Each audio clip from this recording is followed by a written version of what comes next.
I got it on the wrong.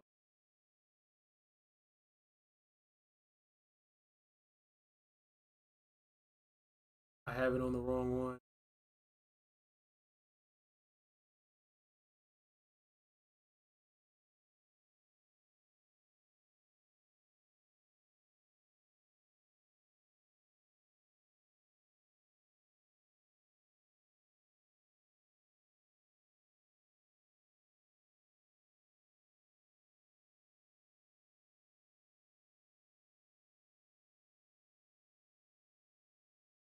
Also, really need to shave my face.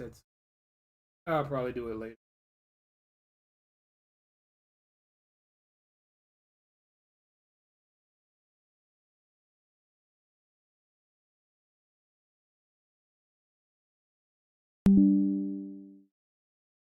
Anyway.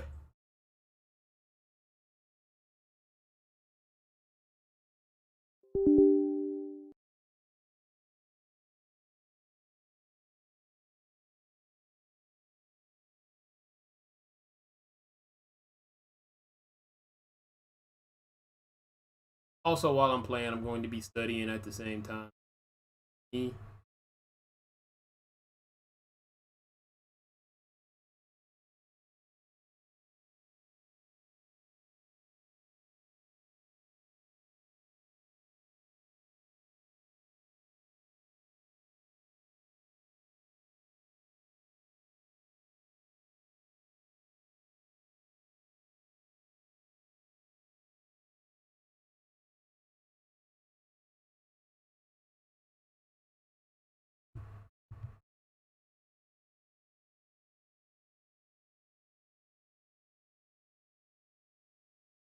Compiling shaders. Ooh, it's gonna be.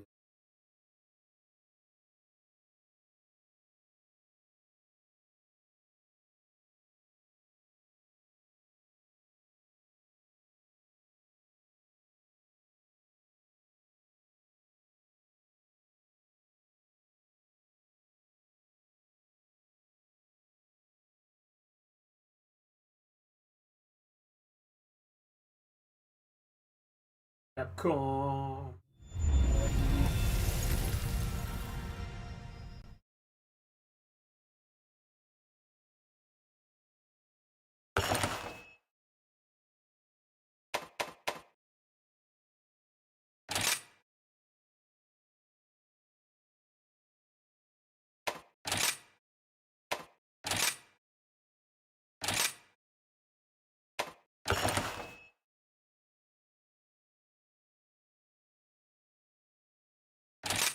Yeah, a lot to learn.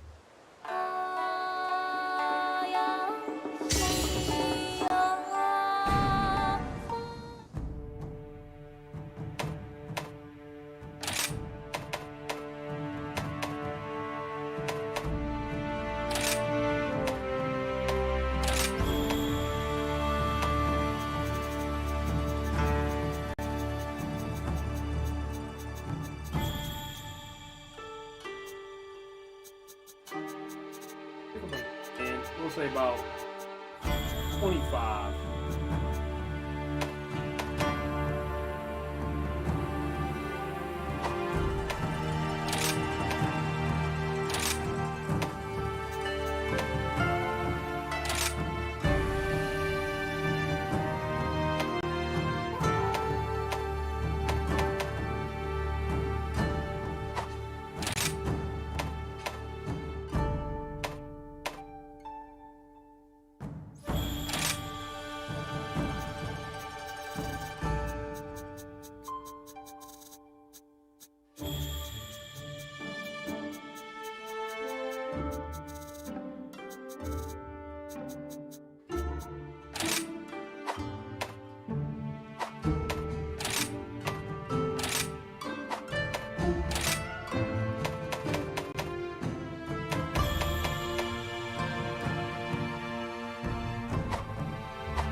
Uh,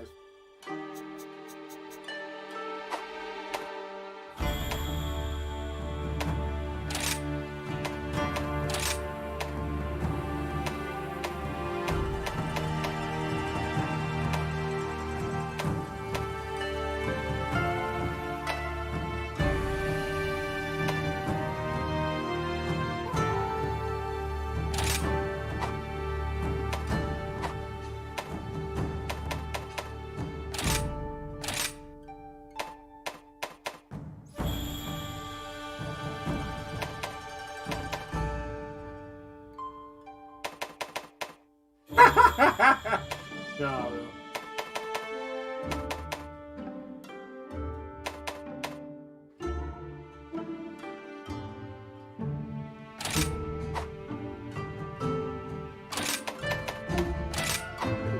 I'll find that hat at some point.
Hello.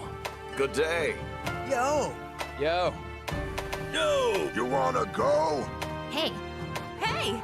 Hello? Hey! Yo, yo, yo! Hello. Hi. Most enjoyable. Astounding! Great work.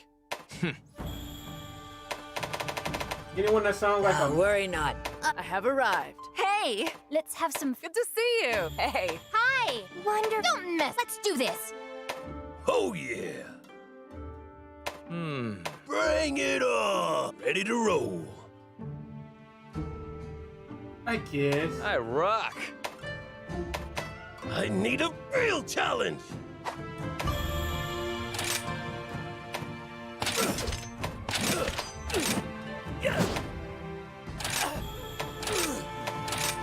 Hey, good job. I hate that voice. Nice. I'll take you on. Most enjoyable. This'll be easy. No! Magnificent! Oh yeah! Okay, I'm the best. quite a feat. Bring it on! Ready to roll. I need a real challenge. No! You wanna go? Magnificent. Okay. Oh yeah.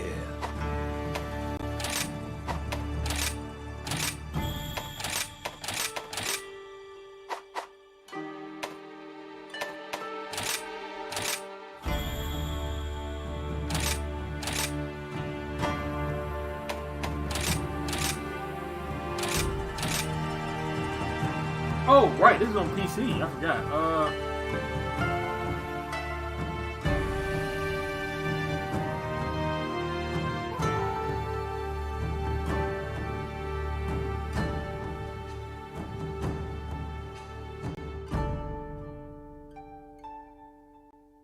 I like it.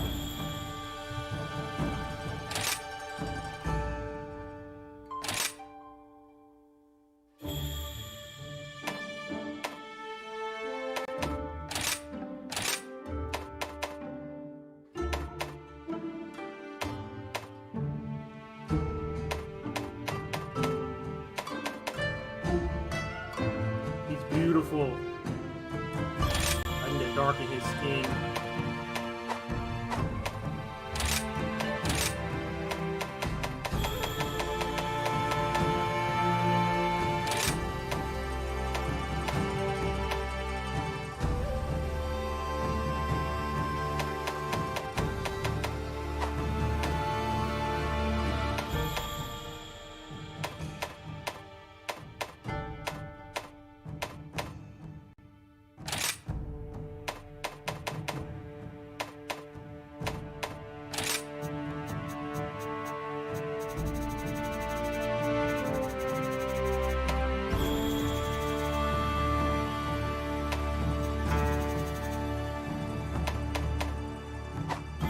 Go.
Do you have a darker red? We don't have a dark. Ooh.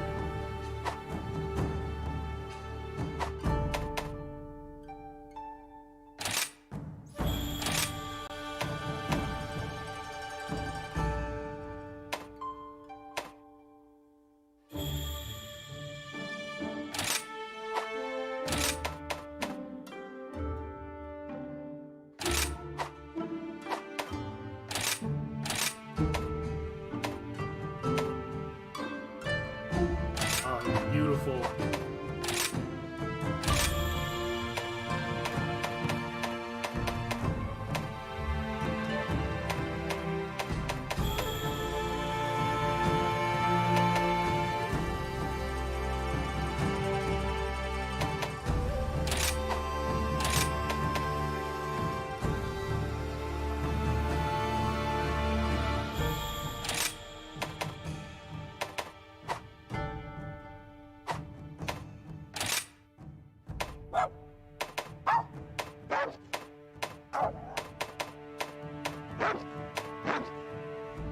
Oh, I love that little bitch. Oh, you are beautiful. I love it. Get him, boy. Touch my thing.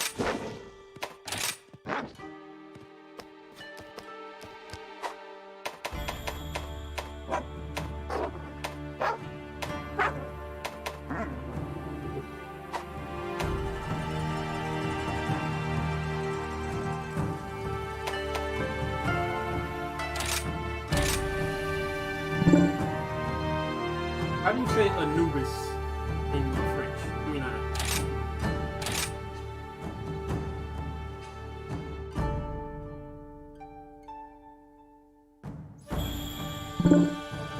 hold on.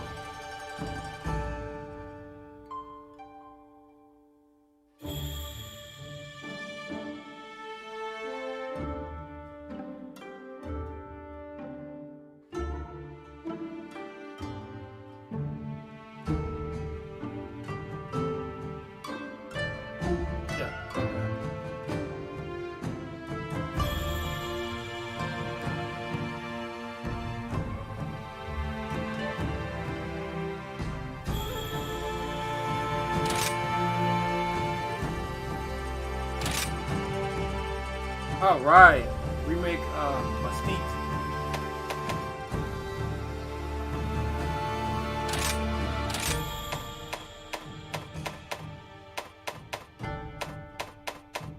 Nothing wrong with his eye.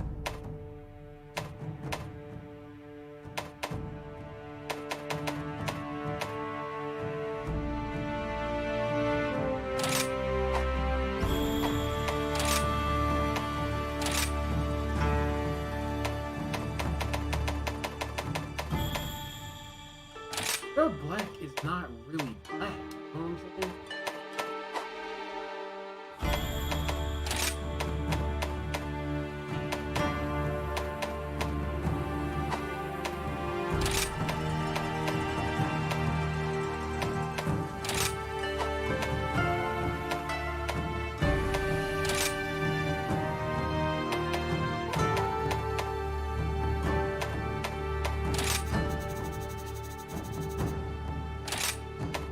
Your black is not black.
had to look up a name for this one.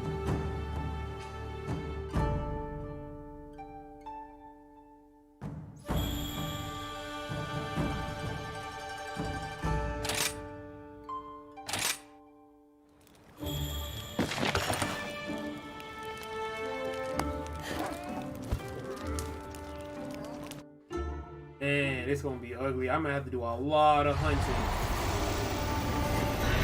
A lot of hunting.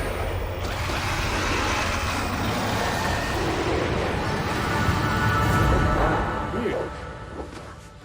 I was just having a nightmare. Hey, buddy, I'm up. I'm up.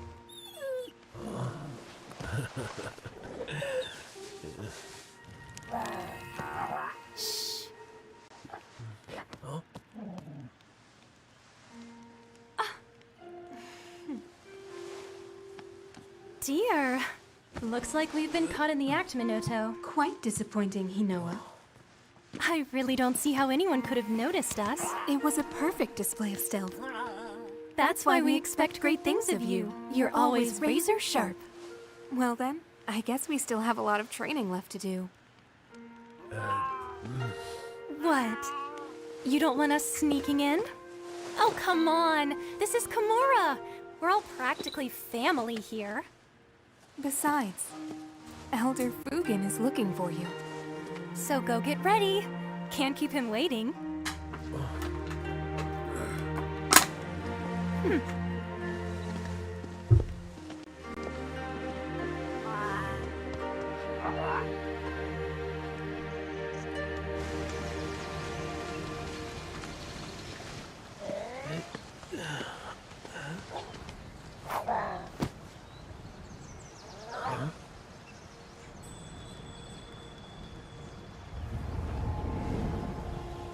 Dragon? Shall we go?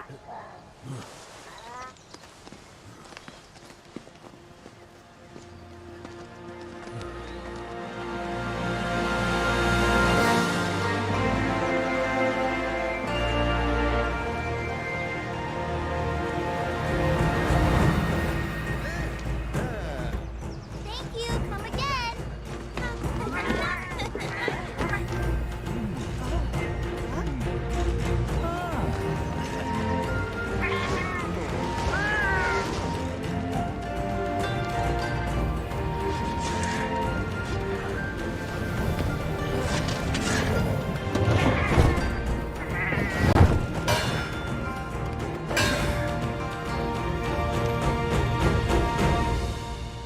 Oh!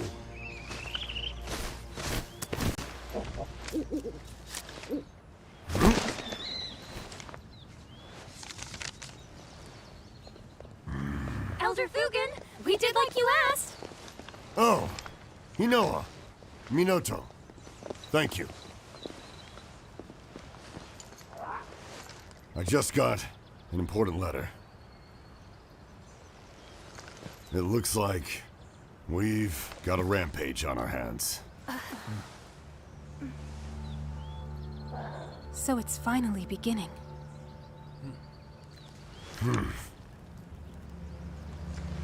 It's been 50 years since the last calamity. But I remember like it was yesterday.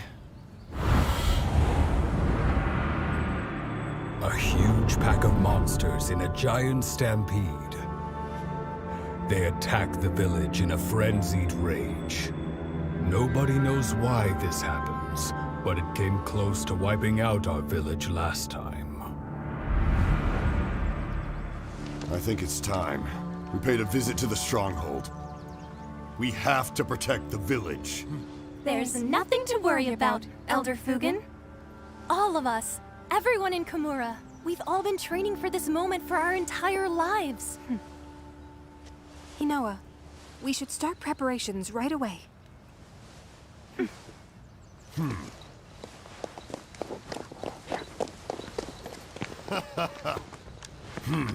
Now that's what I like to hear.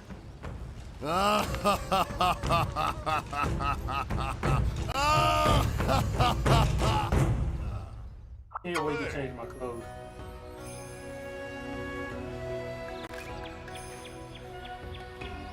Oh shit, I'm still on this side. Great job. Elder. Ah, Congratulations. But first. Uh-huh. Let's start there.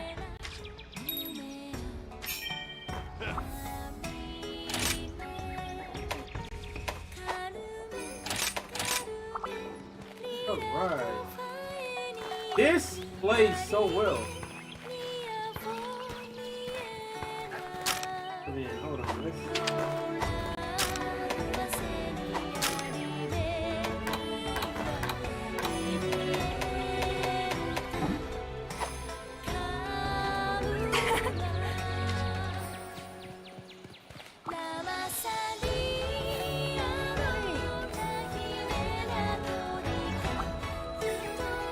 How may I help you? Oh. Ah. Uh-huh. Next.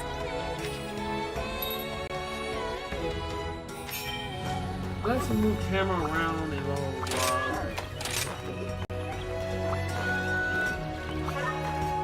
Good to see you, Hunter.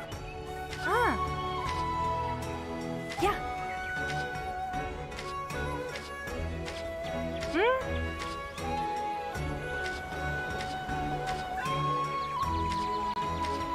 Last but not least. Uh-huh.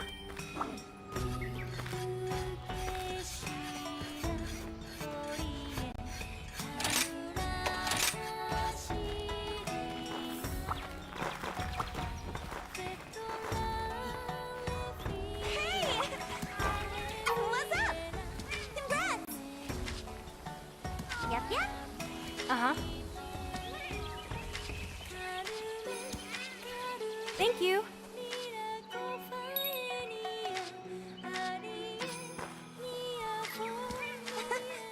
What do you think?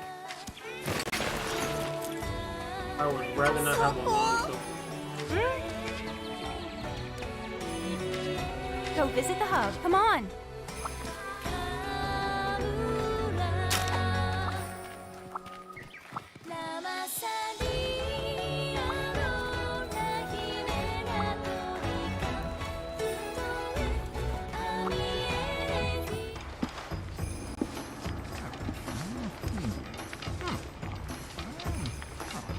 nice place. Oh.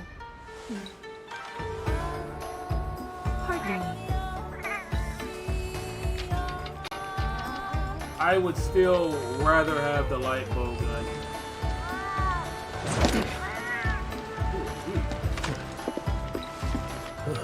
This is Master Hojo. How's it going?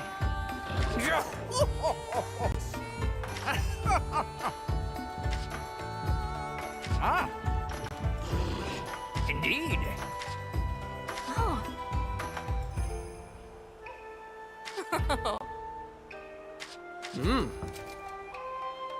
Uh-huh.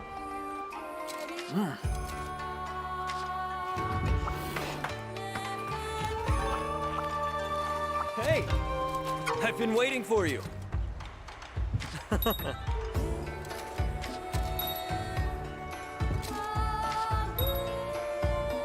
Uh-huh.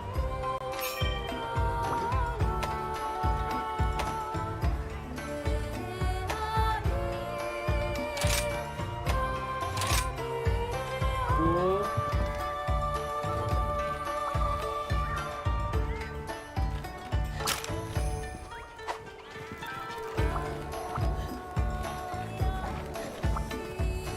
Am I super broke right now?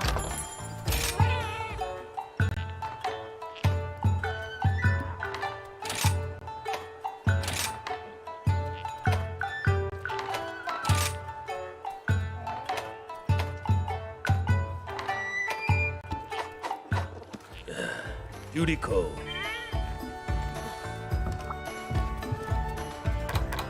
Oh, Hey.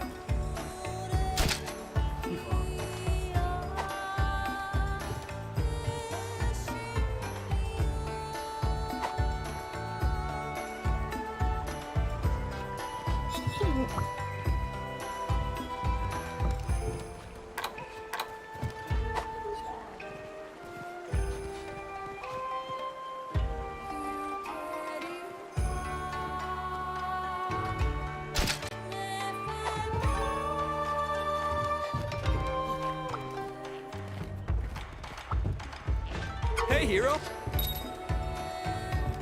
Sure thing.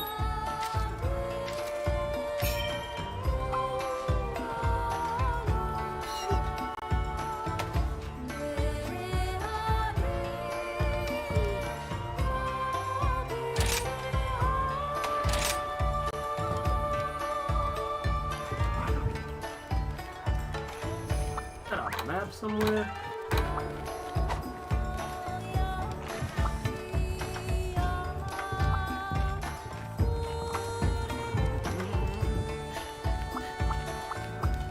A lot of singing.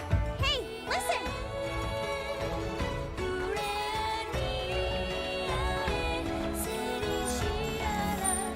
Giddy up!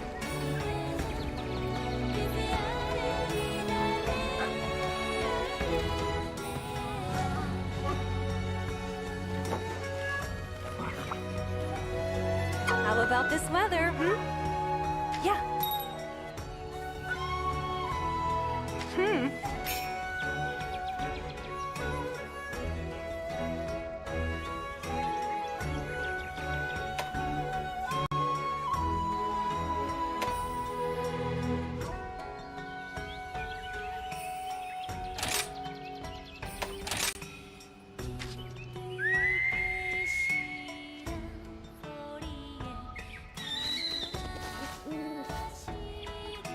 They'll call you Raw.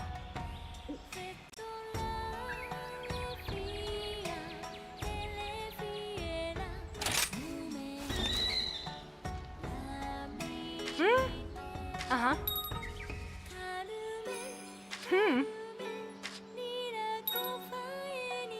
Sure. Yeah.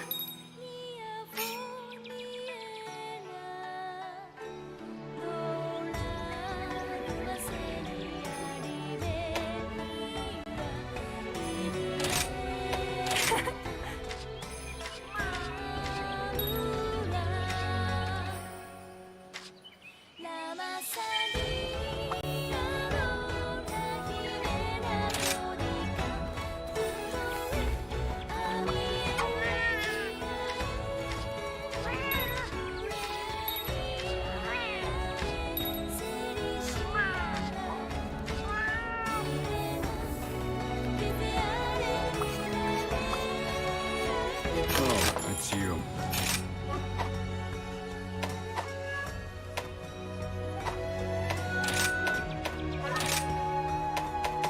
Are you foraging or upgrading?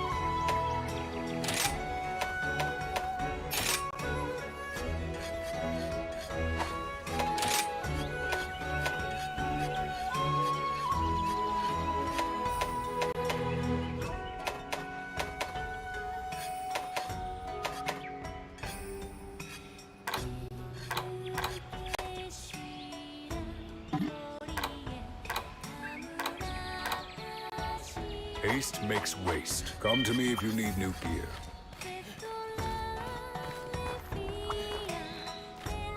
Bunny Dongo are a taste of heaven.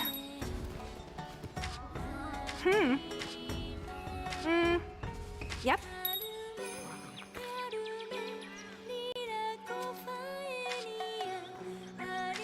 Make sure to check the special quest as well.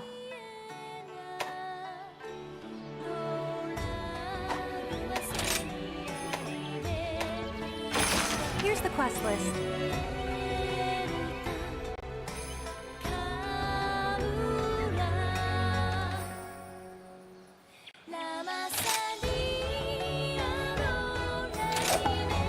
Don't forget to eat.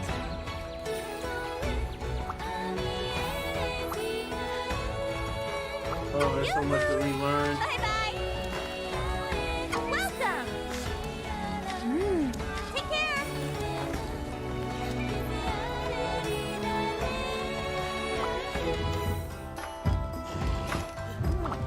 Welcome to the hub.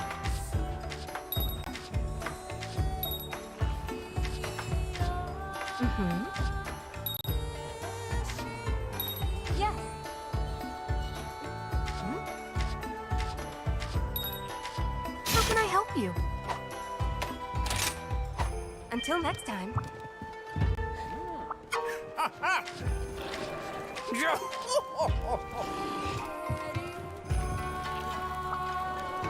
Time for a break.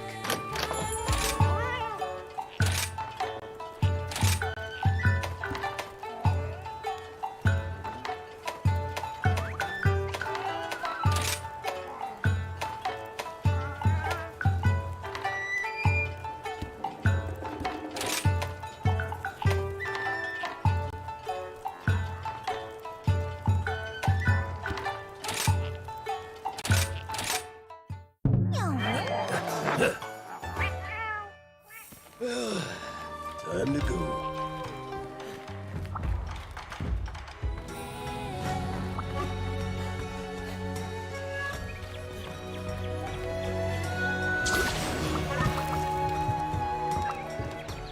Hello. Take care now.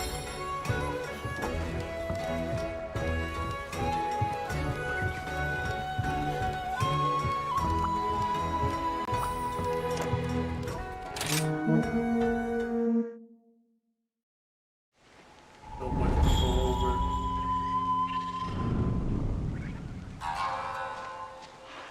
These halls of worship, once so bustling. Let's go! Sup, Ace? Welcome!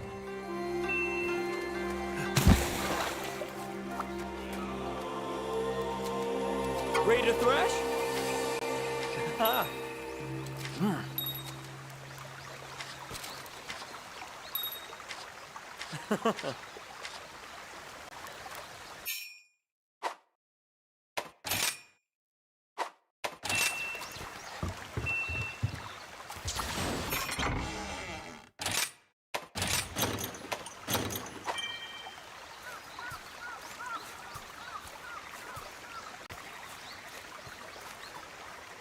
Put away your weapon, please.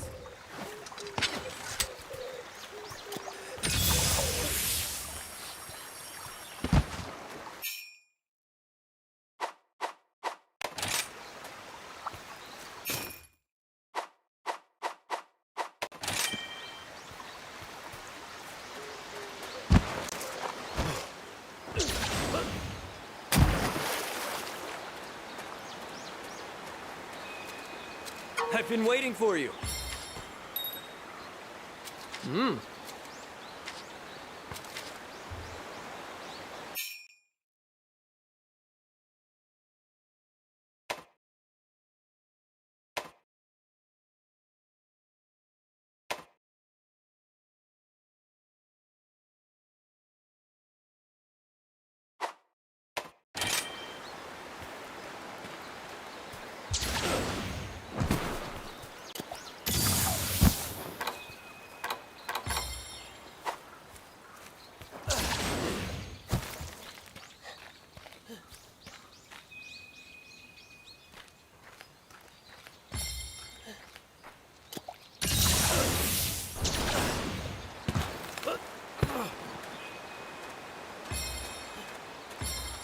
You can do it!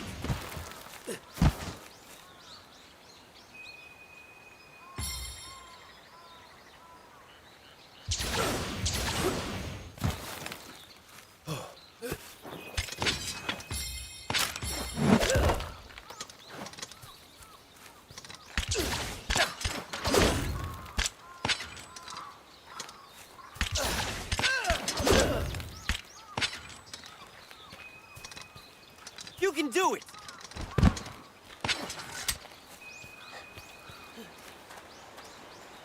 Oh, word?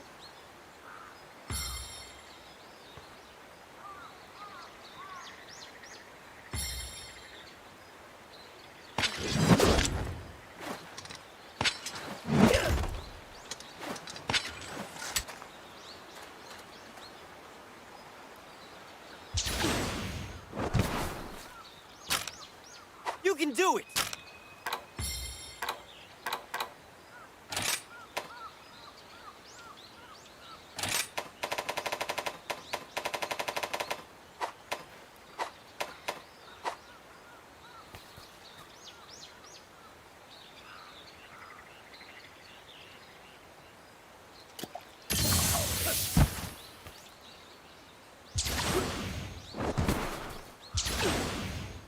You can do it!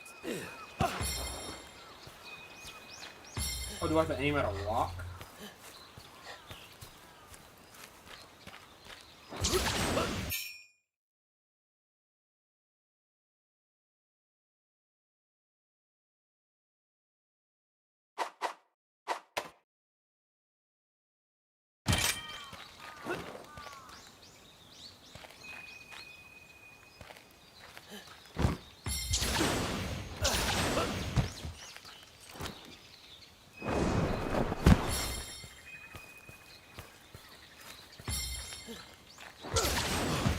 You can do it!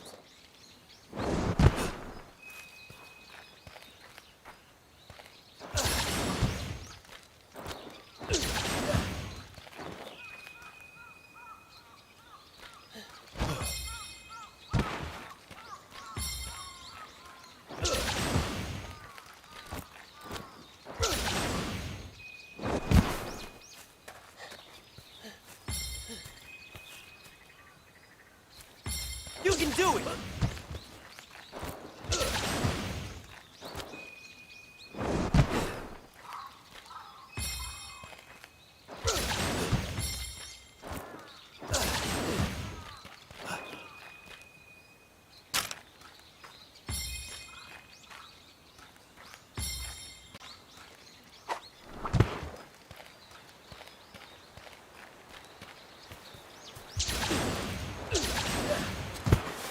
Good to see you.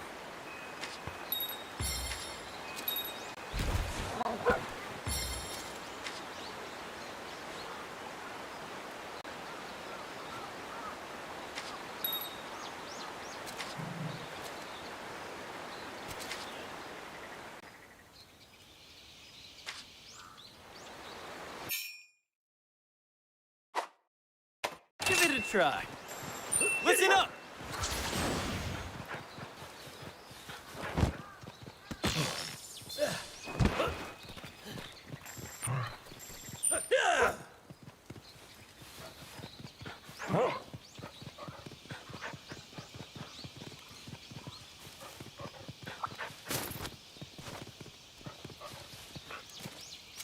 Sup, Ace?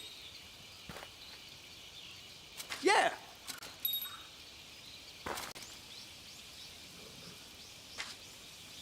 Huh.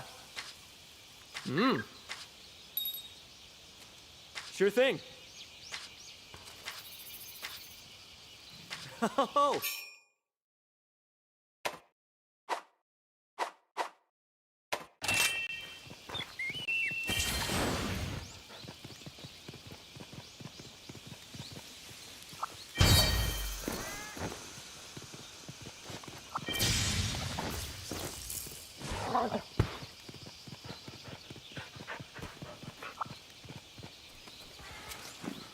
Hanging in there?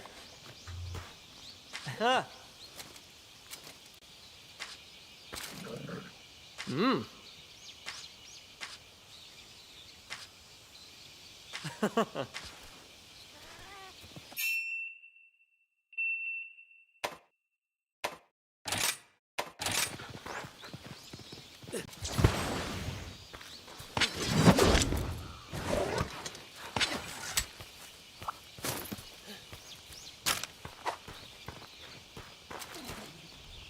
I've been waiting for you.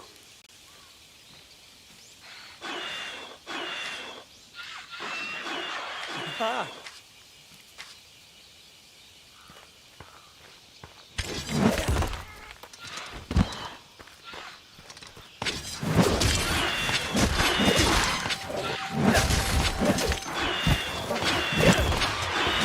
Excellent.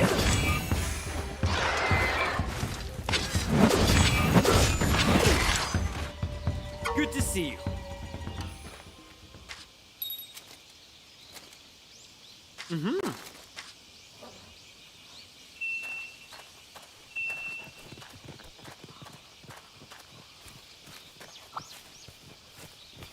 I'll be taking this.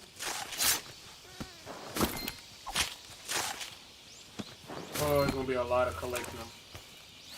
I might as well just go out into the world and Here comes the messy part. start collecting.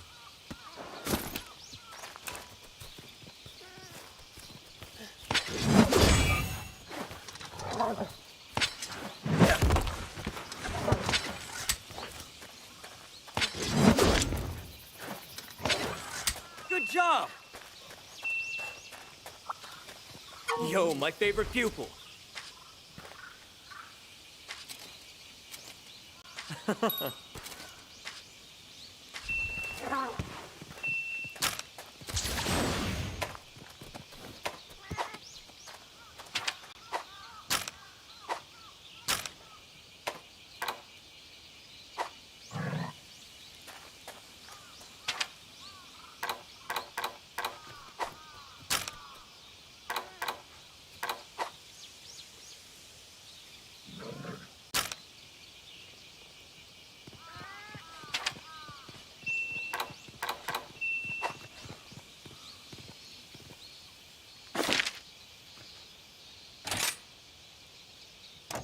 Huh?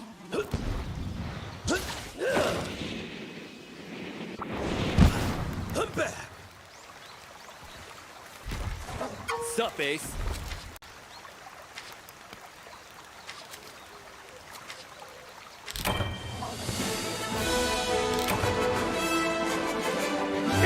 I need to get my light focused.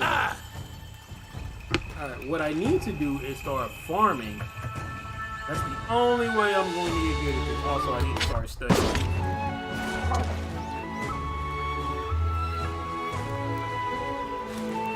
Good job, buddy. All right.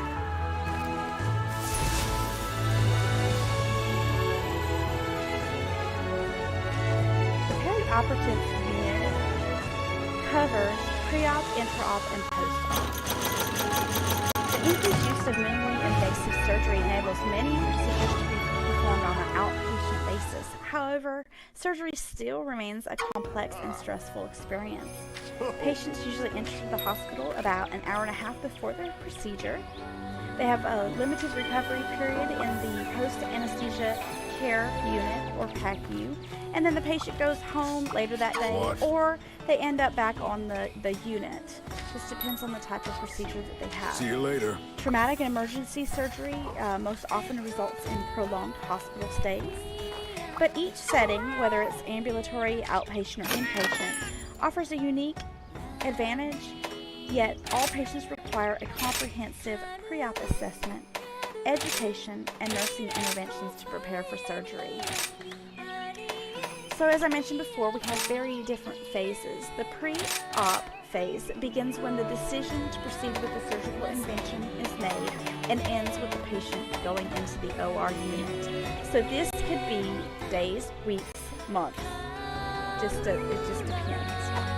Intra-op begins when the patient is transferred into the OR bed and It's a ends good day when for a the hunt. patient gets to the post-anesthesia care unit or Sure. PACU.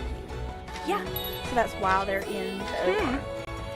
Post-op begins with the hello. admission of the patient in PACU and ends Which quest would you with like? either the patient going home or transferring to the hospital, the unit, the floor.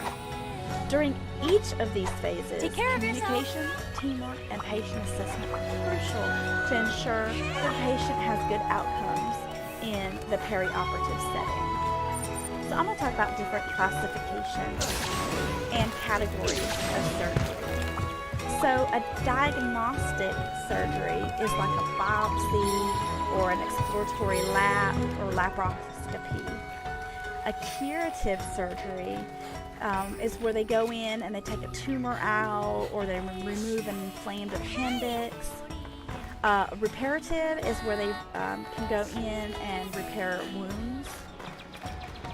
Reconstructive or cosmetic is maybe a facelift or a breast augmentation. palliative is to relieve pain or correcting a problem like making a tumor smaller to alleviate signs and symptoms, Hang in there. provide comfort, or removal of a dysfunctional gallbladder. Rehabilitative is joint surgery. So maybe the patient had osteoarthritis and they went in and they did a hip replacement or a knee replacement. So those are classifications. Now categories are based on the urgency of the procedure. So emergent is like emergency. It requires immediate attention. That means it's life-threatening. Surgery needs to occur without delay. So examples would be severe bleeding, intestinal obstruction, fractured skull, gunshot wound, stab wound, or extensive burn. Urgent requires prompt attention within the next 24 to 30 hours. That could be a gallbladder infection, kidney stones.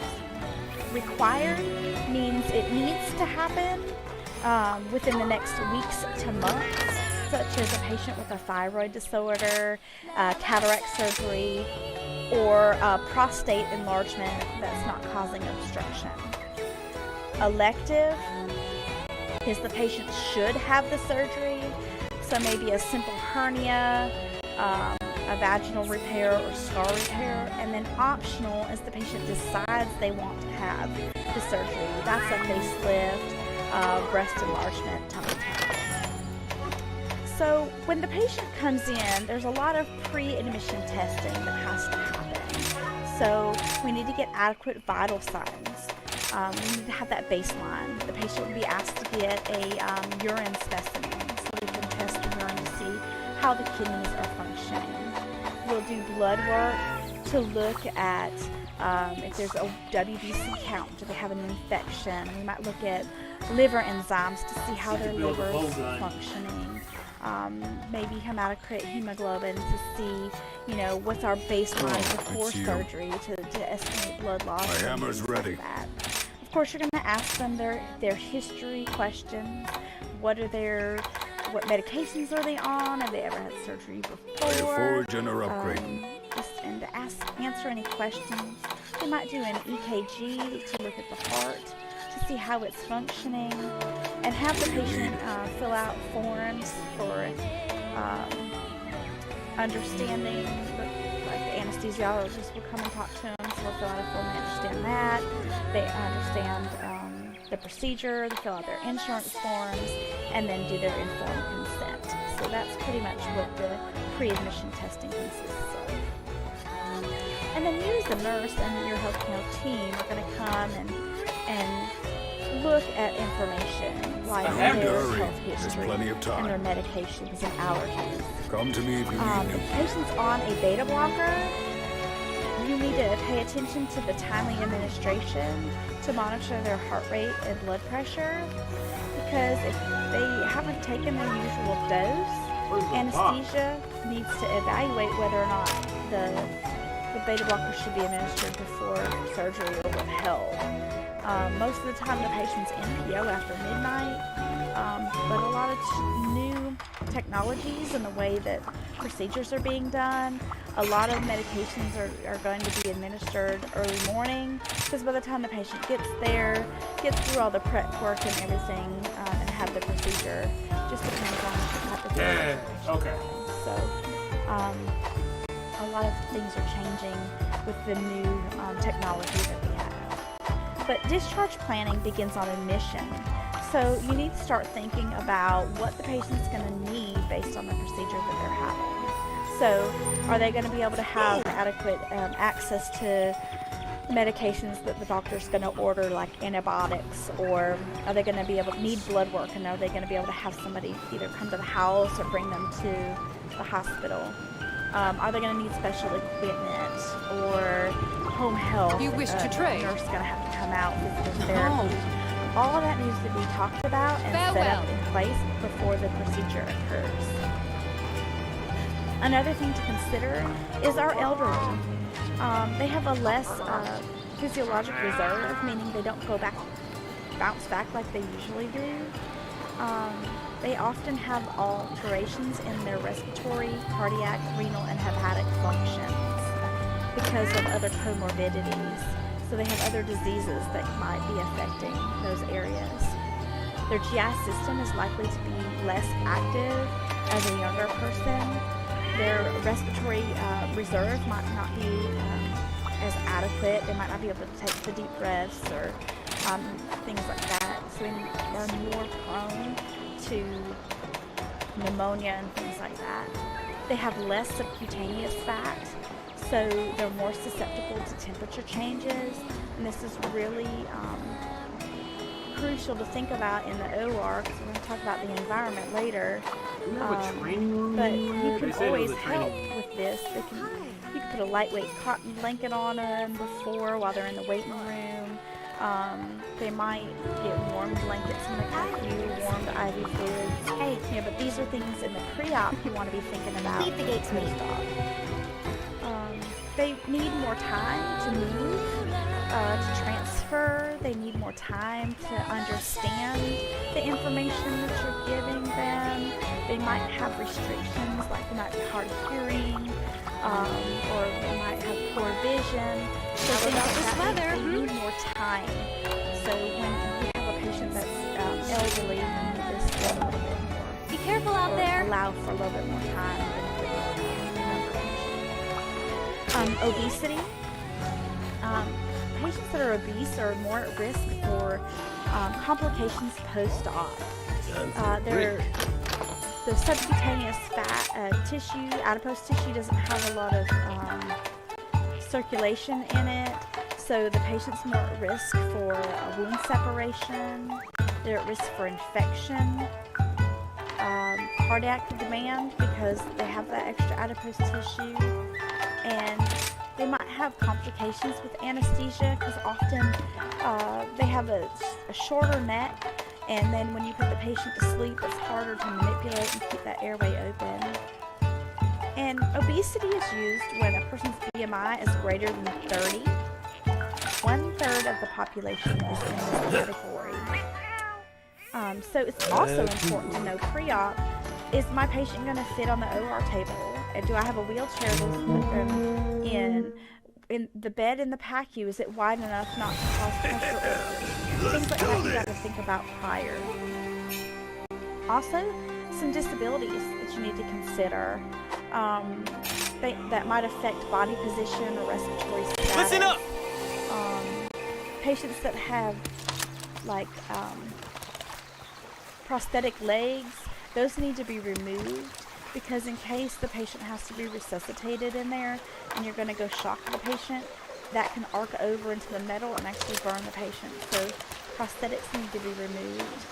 If a patient's hard of hearing, you may need to keep that hearing aid in until the last minute when they're actually on the OR table and then remove it. If they wear glasses, same thing. Or if they're deaf, somebody's got to be able to do sign language. You've got to have some form of communication. If they use braces or prosthetics, like I said, they may need them right up into the OR so they can safely get to the table and maneuver, but during the procedure, they can't be in the OR. And so, keeping that in mind, there's got to be communication that they get those devices back post-op. Physical assessment. The goal is for the patient to be as healthy as possible going into surgery to avert any potential post-op complications. So we want to ask about their health history, get a set of vitals, find out, are they allergic to anything? Latex is huge. A lot of the equipment in the surgical facility, and if they're going under general anesthesia, the tubes and stuff are made out of latex. So if the patient states they're allergic to kiwi, avocados, banana, or they can't blow up balloons, or maybe they've mentioned that, during sexual intercourse they can't wear or use condoms, those are red flags for you to let the anesthesiologist know that the patient has a latex allergy. They may have to address the type of anesthesia or work position prior to surgery. You don't want to find that out after they're on the table and they're developing a rash or signs and symptoms of asthma or anaphylactic shock. Right? There are some allergy assessment questions in here. Also, it's important to know about any prescription meds or over-the-counter meds. A lot of patients don't consider over-the-counter medications when they're given their med list. So it's very important that you learn if they're on any of those. You also want to know their activity level, functioning level, can they move, transfer, walk, roll over. You want to look for signs of abuse. Find out, you know, after disposal, you look at them. So you want to ask about that, especially if they're in a home, they're going to have surgery. What is the likelihood of, you know, them not being taken care of when they're home? You're my best pal. Now, physical assessment in the cardiovascular system, you want to get a baseline blood pressure. Listen to the apical heart, compare it to the radial. You want to feel their hands and feet for the temperature.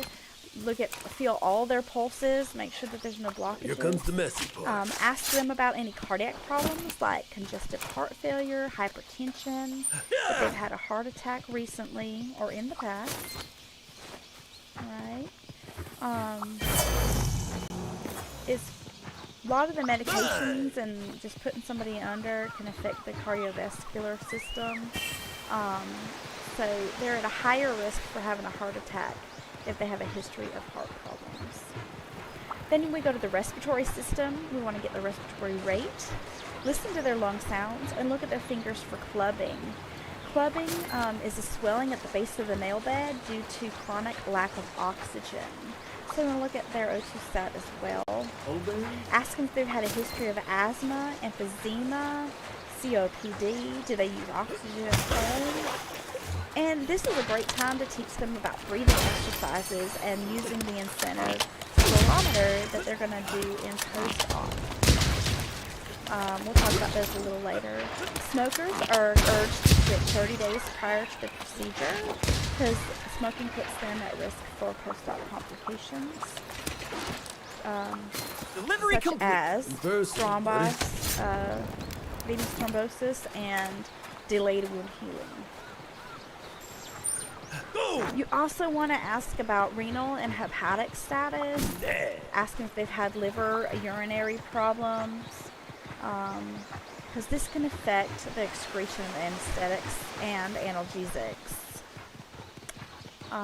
The liver, lungs, and kidneys are how drugs, anesthesia, and toxins are eliminated from the body. So if you have a patient that's obese or has problems, they're going to take longer to come out of anesthesia than somebody else.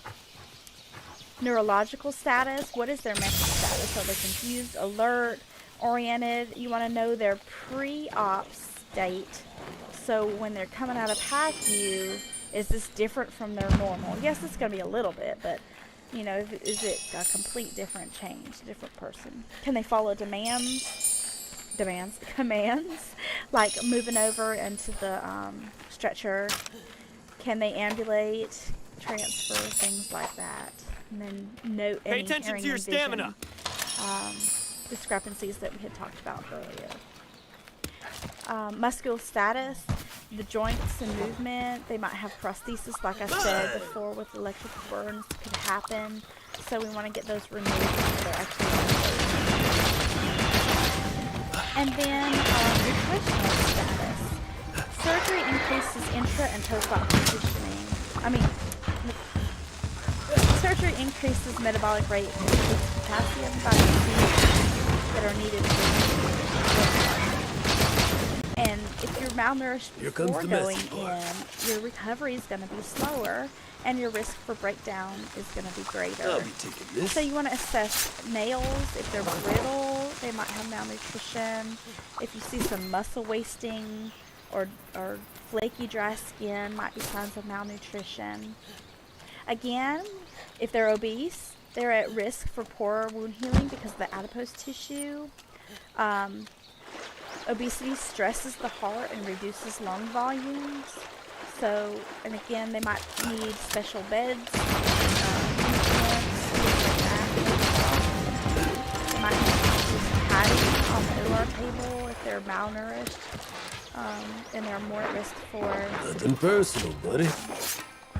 getting a pressure ulcer while they're in the surgical suite. So it's very important that you review nutrients needed to promote Here healing, comes the like messy part. protein, magnesium, vitamin C, A, B, The recollect. and that the patient will need plenty of fluids post-op, so they know some of that education you need to do before. Now, other things to consider. We talked about some of this, but nutrition or hydration status is essential because dehydration, hypovolemia, and electrolyte imbalances can lead to serious problems. And when we're going into surgery, all of that stuff's going to get out of whack really, really easily. And some procedures require bowel prep beforehand, which can deplete fluid electrolytes. Patients being NPO can affect it. Blood loss in surgery can lead to hypovolemia. So it is very important that we get that status ahead of time and try to get it near normal. Dentition, dental caries and dentures or partial plates need to be documented. And if they have any devices that can be removed, they need to be removed before they get intubated because they can get lodged in the back of the throat and cause problems. Drug or alcohol abuse. Alcohol prior to surgery can weaken the immune system and increase post-op infection. And if a patient is an alcoholic, you need to know that information because if the patient's going to be in the hospital several days after the surgery, then they're at high risk for alcohol withdrawal. And that's a safety issue, especially if they just had a procedure. So we need to know about that beforehand because they're at greater risk for cardiac arrhythmias, cardiomyopathy, and bleeding tendencies. Now, if patients are on prescription drugs or they abuse drugs, it's important to know that as well because the patient might have a higher tolerance for pain, meaning the prescribed medications you would give to a normal person may not affect them like a normal person because they're used to taking something higher. So those might need to be adjusted. Endocrine function, diabetes, patients that are diabetics are at risk for both hypo and hyperglycemia. Hypoglycemia, or low sugar, can develop during anesthesia because the patient's been NPO prior to the procedure, or during post-op because maybe they didn't get dextrose in their IV fluids or they got too much insulin during the procedure. Hyperglycemia, or increased sugar, can increase the risk for post-op infections. And just the stress of surgery itself is going to throw their blood glucose in a roller coaster. So checking the patient's urine for glucose and ketones is very important. And also, if this is a procedure they've known about, it's important to stress that they need to keep their sugar levels under control between 80 and 100 for better post-op outcomes. Immune function, you want to look at the patient's WBC level, urinalysis, and see if the patient has any, what their white count is. If it's too low, the patient's at risk. They're immunocompromised. And they're more at risk for infections. And patients can get immunocompromised with corticosteroid therapy. So if they were on corticosteroids before their procedure, they might be immunocompromised going into the procedure. Medication use, remember I talked about the over-the-counter drugs and herbal. Very important to ask about those. Aspirin is a platelet inhibitor. It's a aggregator, meaning it's harder for the patient's blood to clot. So if they're on aspirin, they need to stop taking it 7 to 10 days prior to surgery. And then herbal agents, a lot of people are taking ginkgo biloba, garlic, St. John's wort, ginseng. All that needs to be held 2 weeks prior to surgery. And then if a patient's on an anticoagulant, a heparin, Lovenox, Coumadin, that needs to be reported to the surgeon and anesthesiologist, and they will determine when that will need to be stopped and the pros and cons. Because the problem with that is those medications postpone a patient from, or stop a patient from bleeding. It's in the blood. So if you're going into surgery, they're at high risk for hemorrhage by taking them. So oftentimes the doctor might have to postpone it, where the surgeon has to coordinate with the primary care doctor and the patient. That's still not bad. That's not bad. Psychosocial factors. Patients often have an emotional reaction to surgery. Fear of the unknown, lack of control, death, their fear of death, and can be influenced or exacerbated by pain, prior surgical experiences, or family members that went through the same thing. So they often show that in many ways. They might ask a bunch of questions. They might be really withdrawn, not really say much. They might avoid communication, or they might talk a lot. Everybody's different. So just be aware of that. Because you need to learn to use aesthetic and listen well.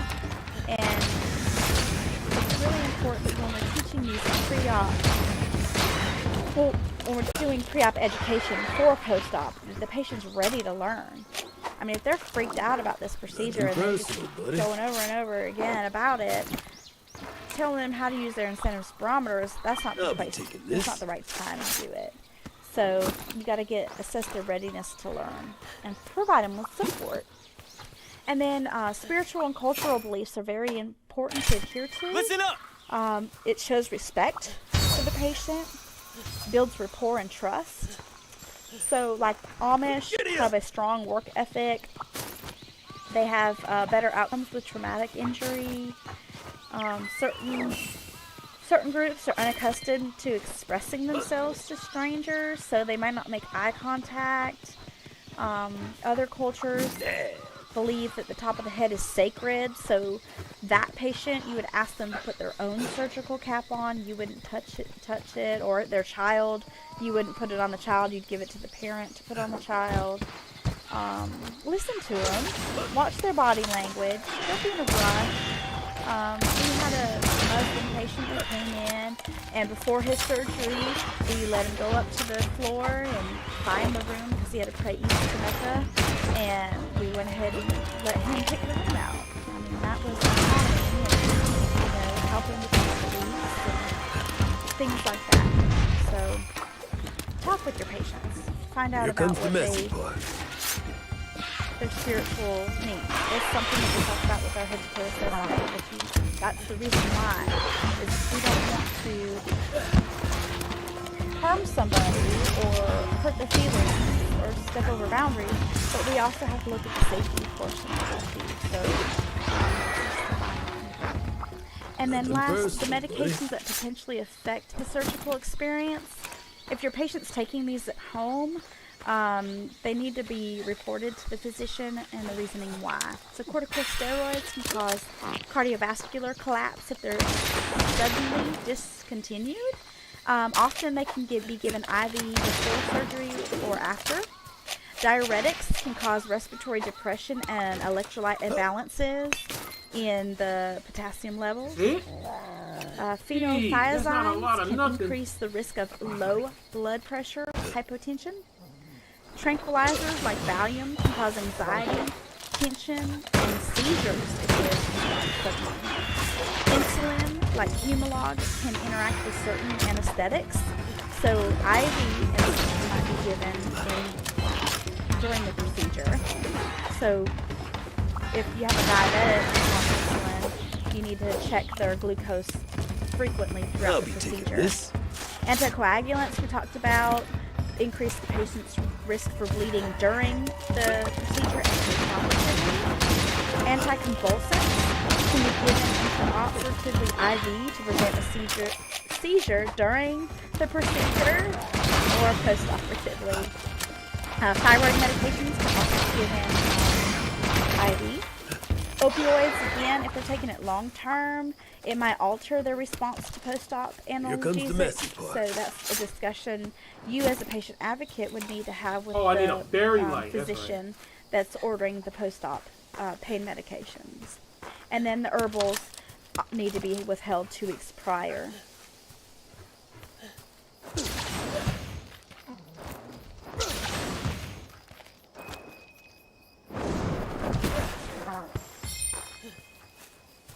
Go!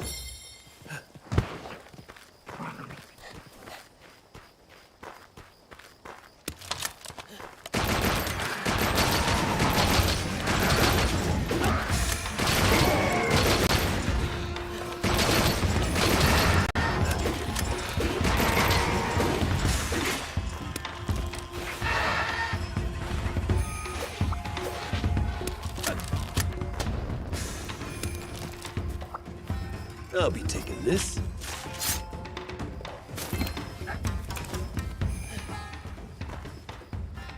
Nothing personal, buddy. There's gonna be so much time before I get to the good stuff.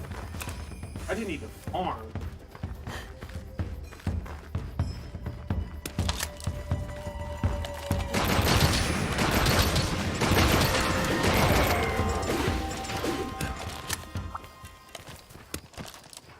Here comes the messy part.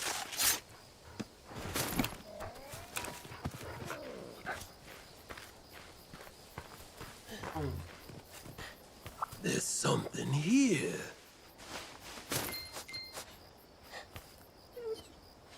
That's, bro, you don't get a lot of nothing out of this.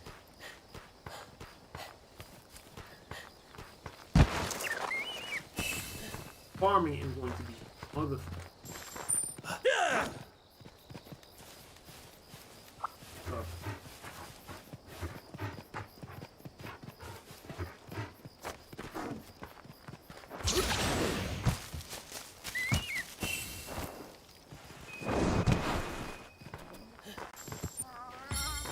Giddy up!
Let's see.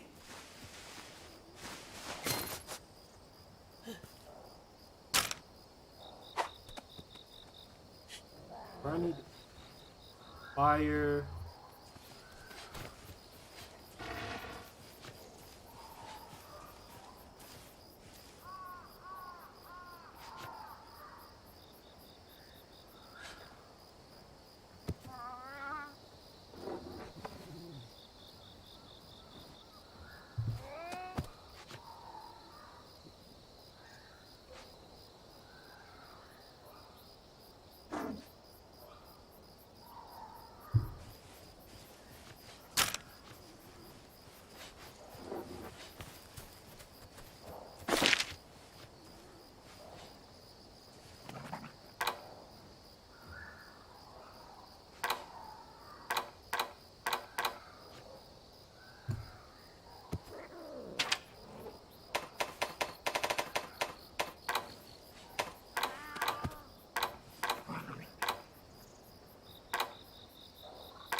Super underscore Cyan underscore Saw God. Welcome to my channel. Super underscore Cyan underscore Saw God. Says, what's good? Super underscore Cyan underscore Saw God. Says, Happy New Year fam. Super underscore Cyan underscore Saw God. Says, I missed your streams. Yeah, I've been streaming a lot lately. Actually, I just started nursing school too, so I will probably be streaming less again. But I've been streaming a lot of not Monster Hunter, but Resident Evil VR, which that's been a lot of fun.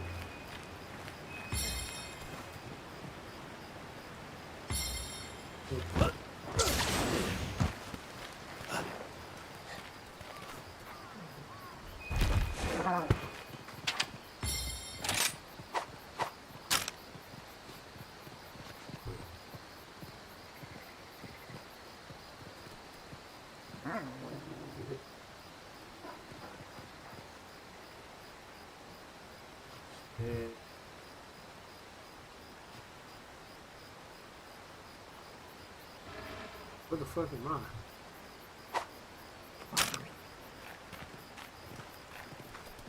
Oh, I'm way over here. But there's a bunch of them sitting up this way. Super underscore Cyan underscore Saw God. Says, dude, how was your holidays? Super underscore Cyan underscore Saw God. Says, how's everyone in your family doing? Everyone's doing good. My mom had surgery actually yesterday. Hell, what else? My mom had surgery yesterday. I started school. Dad's doing fine.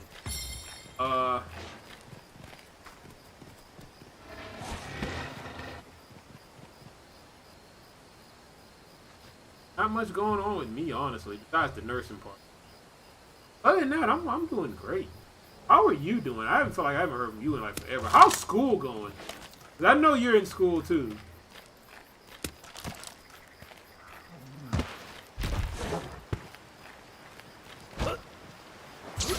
Exactly where it is. Super underscore Cyan underscore Saw God. Says, how about Willis? Oh, he's doing amazing. I forgot about it. Yeah, he's doing great too. My mom actually went to go visit him for a little bit. What's this?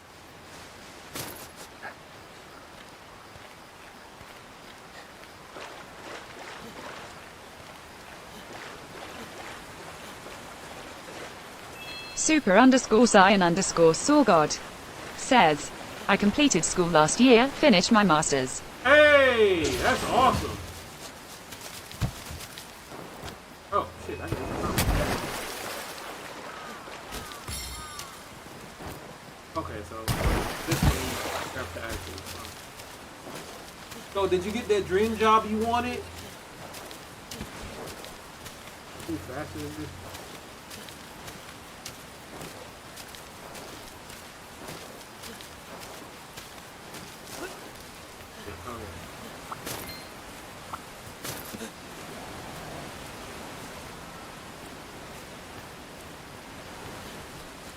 Yeah, how's the job search going as well?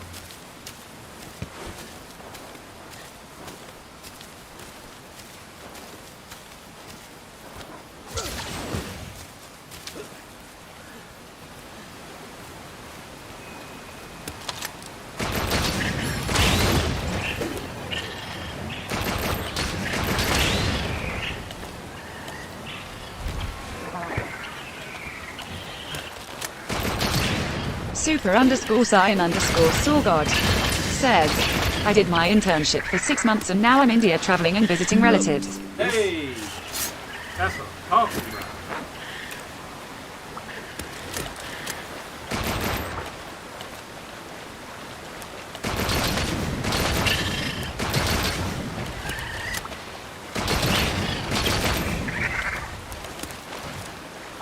about. Super underscore Cyan underscore Saw God.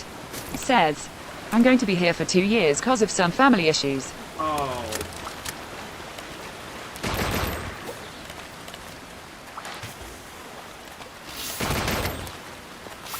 I don't know what that is.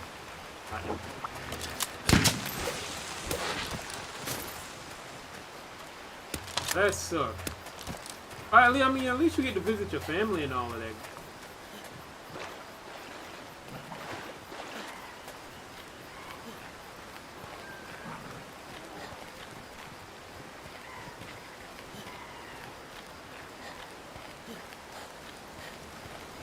Super_Saiyan_Sawgod says, it's all good but life's dry as desert here fam. Really?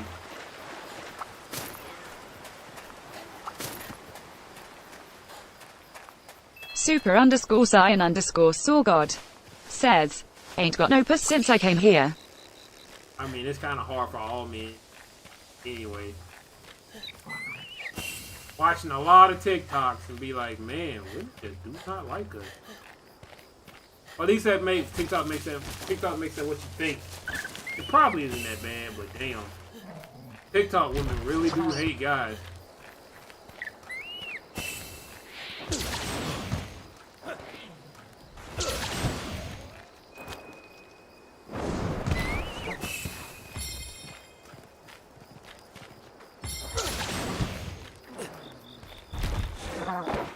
Super_Saiyan_Sawgod says, wanna visit USA soon to collect some free Jordans. Hey.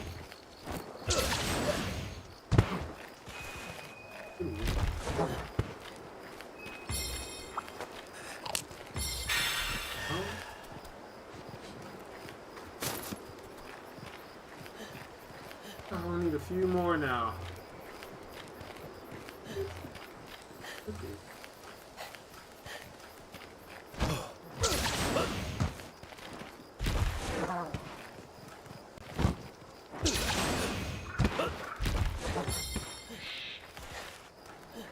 It's gonna be so much grinding.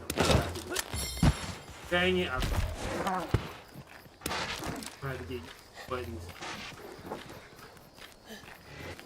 Super_Saiyan_Sawgod says, let me know which ones you want. I'll grab some for you too. Hey. Oh, here we go. I just need a few more of those.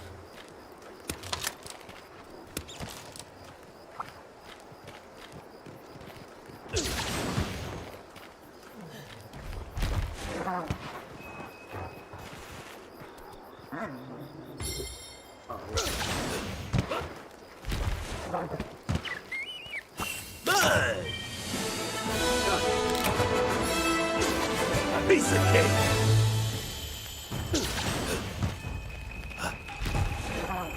I need like a lot more stuff I gotta go do.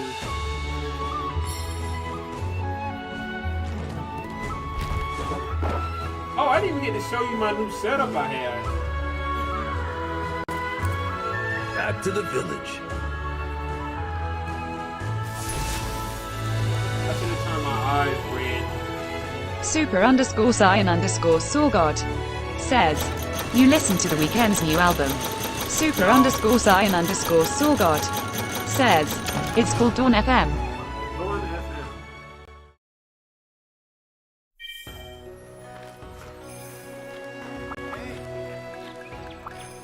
How may I help you?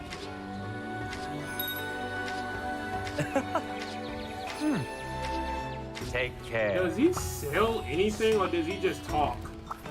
Oh, hello. Have a look around. Alright, so you're the guy that I buy stuff from. Okay. You do not have a lot of stuff here, my dude.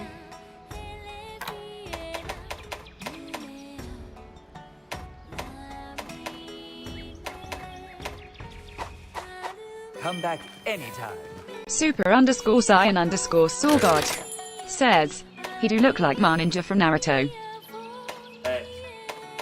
It's basically Naruto 2.0. Pretty. You have level 2 rapid fire, so that's pretty good.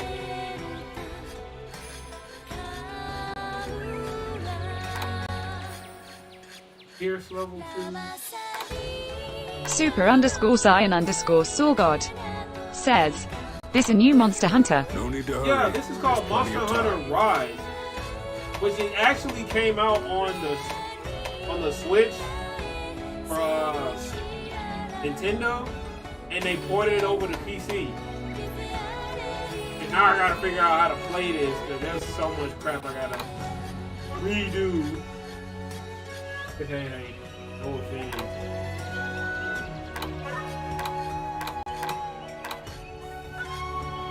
Super_Saiyan_Sawgod says, so Naruto 2.0 is from Southside Chicago. Ah, yeah. I have 7 of those. Super_Saiyan_Sawgod says, ha ha ha, I'm just back and with you, fam. I don't know what that restate means.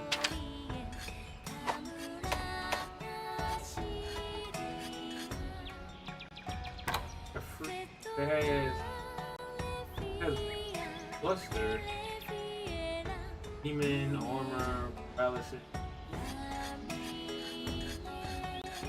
But it does have Rapid Fire level 2. Oh. It doesn't have Rapid Fire level 2.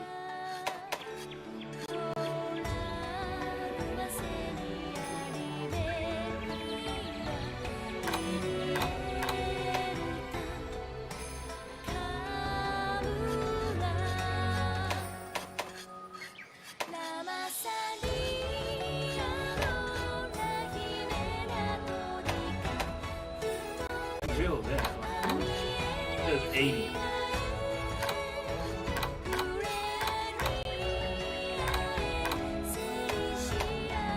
The specialty is Super_Saiyan_Sawgod says, will you still working at the hospital?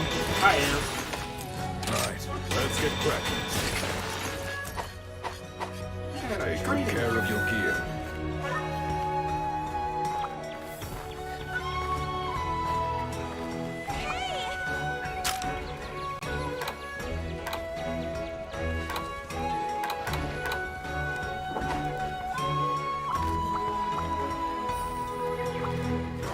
I'm still working at the hospital.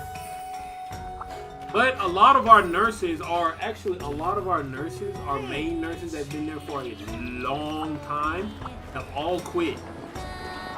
All of them are gone. So we only have travel nurses now.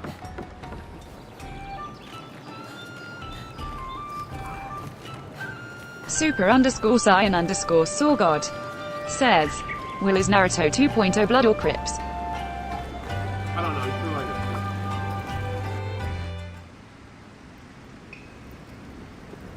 this. I want to train. I want to test out my belt. I one I can use. Oh no, this is the train. Okay.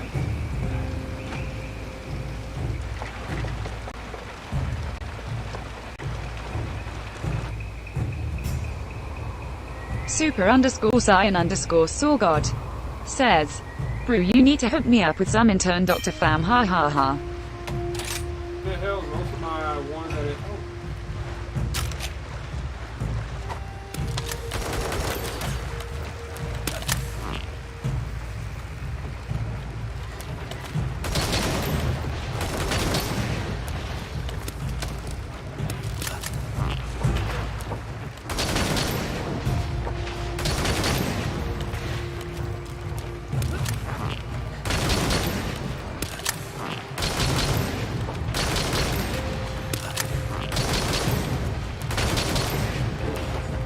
Super_Saiyan_Sawgod says, come on, well, don't go all PC on me now. I thought we Gucci fam.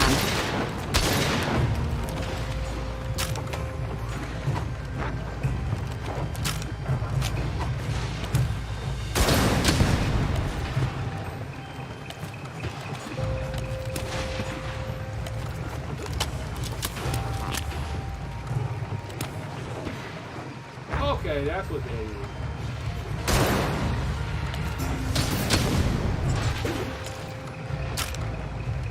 Looking forward to hunting.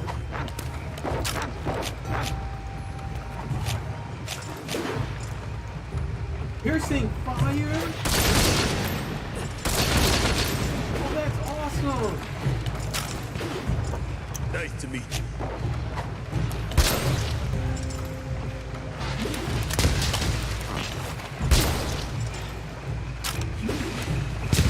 Nice to meet you. I gotta do a lot.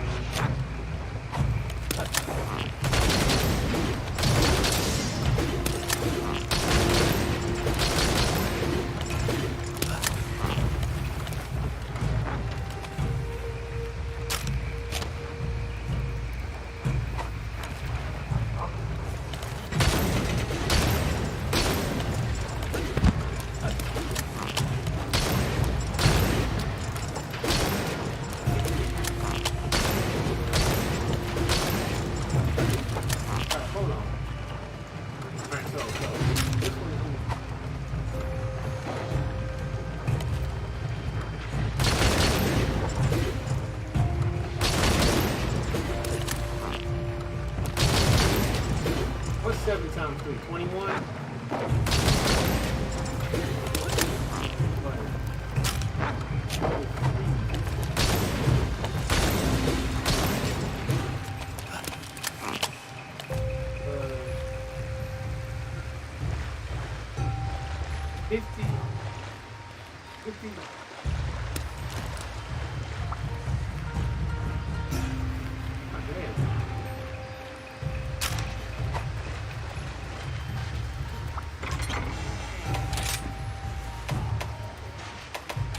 I never customized them either.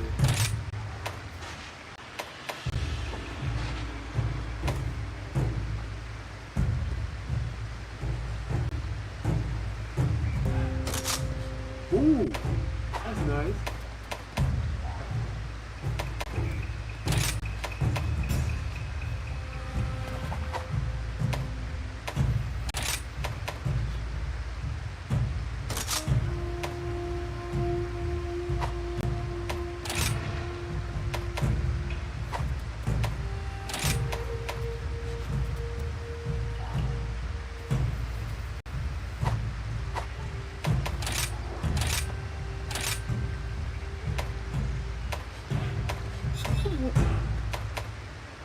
It still does better than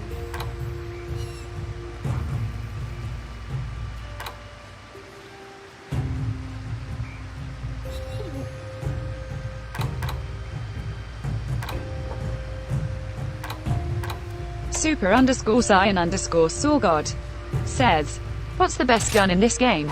I don't know. I just bought it today. I have no idea how. This has no affinity, no slots. It's gonna be. I'm gonna be in such a hard grind for all the good stuff.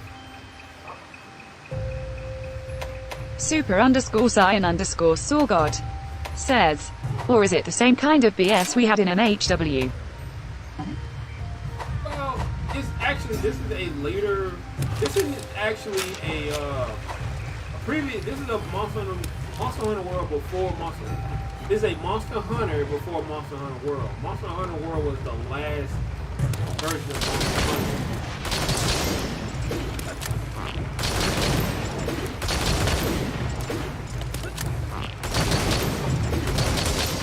Oh, this is based on how far you are.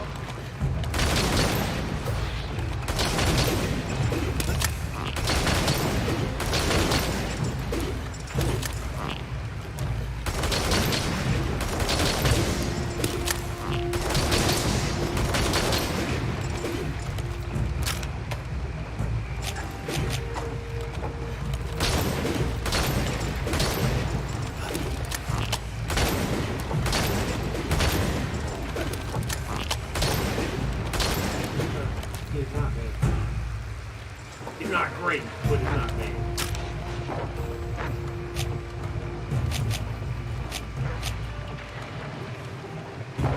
I refuse.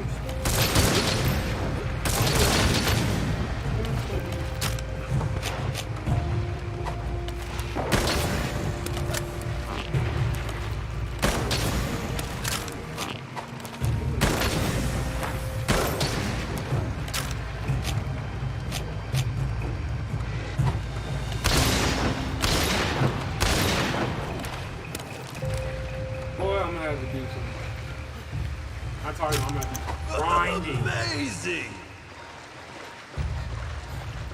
I'm gonna have to do a whole lot of grinding.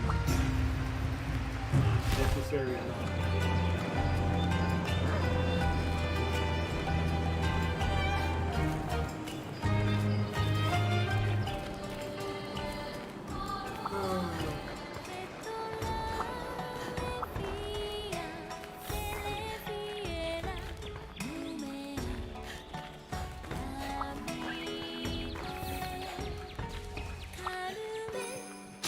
good day for a hunt.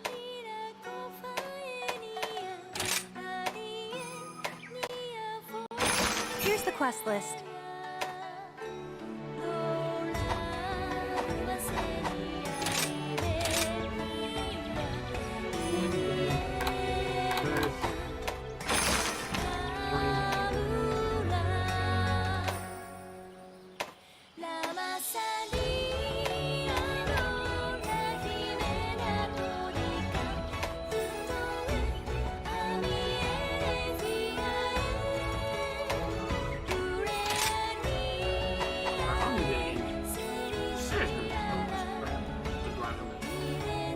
Anyway, that's me. Be safe first. Right? Come again. There'll be so much crap on my have. Alright, I'll hopefully be back later on tonight with some actual Resident Evil stuff. Resident Evil stuff is going to be good, so definitely watch that.